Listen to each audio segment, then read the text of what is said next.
Hello class 11, this is your chemistry class and we are discussing about the postulates of basic pair theory. So let's continue the class.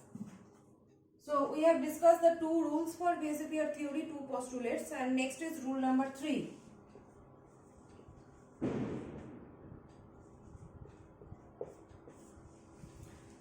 So rule number 3 is explaining about the electronegativity of the atoms bonded to the central atom. Okay, electronegativity of the atoms bonded to the central atom. Suppose I am saying about AXX. This is AX3. This AX3 is one molecule. So these are the atoms bond. This is the central atom, and these are the atoms bonded to the central atoms. Okay, atoms bonded to the central atom.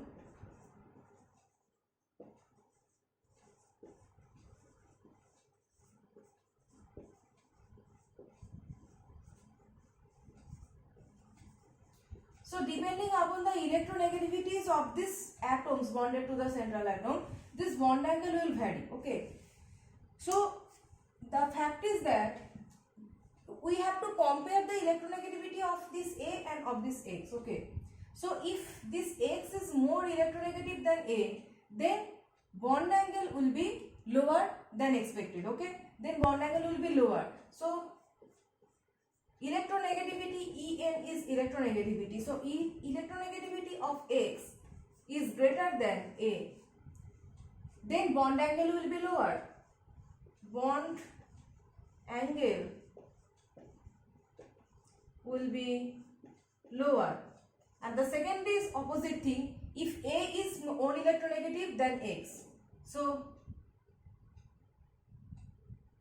if electronegativity of X is lower than that of A.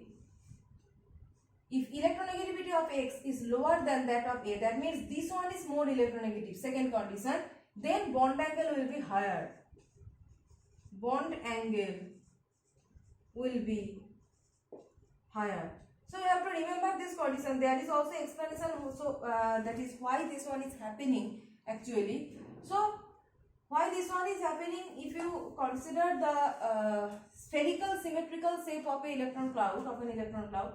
So if this one is one atom and electron cloud is spherically symmetrical around that atom, and but when it is bonded, when covalent bond is forming, suppose these two atoms are there, and when covalent bond is forming, the electron clouds are getting diffused. Okay. We are getting diffused electron cloud during bond formation. So when covalent bonding is forming, this spherical symmetrical shape don't exist actually. So they are diffused like elliptical shape like this. So after this diffusion, this is called the diffused electron cloud, and after diffusion they are mixing with each other like this. They are mixing region. They are mixing with each other and producing this covalent bond like this. So this diffusion, the way of diffusion depends upon the electronegativity. Suppose AX is the molecule AX2. So the electron, this electron bond, this bond pair electrons actually looks like this.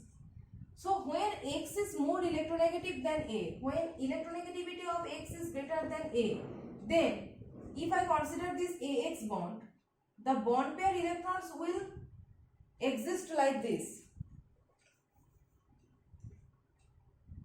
This is A and these are two bond pairs X, so it will exist like this. So you can see the denser part, the larger part. Okay, diffuse means diffusing towards the more electronegative atom. Why diffusion takes place? Because of the electronegativity difference of this A and of this 2X. There is an electronegativity difference, so that's why this electron cloud is diffusing towards X, because electronegativity of X is higher than A. Okay, this is one condition, and the another condition is that reverse, that is when X is less than A, electronegativity of X is lower and electronegativity of A is higher. That means the electron cloud will exist like this, the opposite thing. So you can see here, when the electron cloud is diffused like this, here exists some repulsion, electronic repulsion. You can see that these two bubbles, electronic cloud, that is the occupation of electron cloud in space. So due to the existence of these two bubbles, they are occupying the space, and there exists some repulsion, inter-electronic repulsion. So as there exists some repulsion, the bond angle will increase to decrease the repulsion. Okay, so there is a static factor, and to minimize that repulsion, the bond angle will increase. But here you can see that there exists no such repulsion. Okay, as the electron cloud, diffusion of electron cloud is towards X and it is outside. Okay, the electron cloud diffusion is towards outside and there is this no such repulsion. You can see there is much space between these two.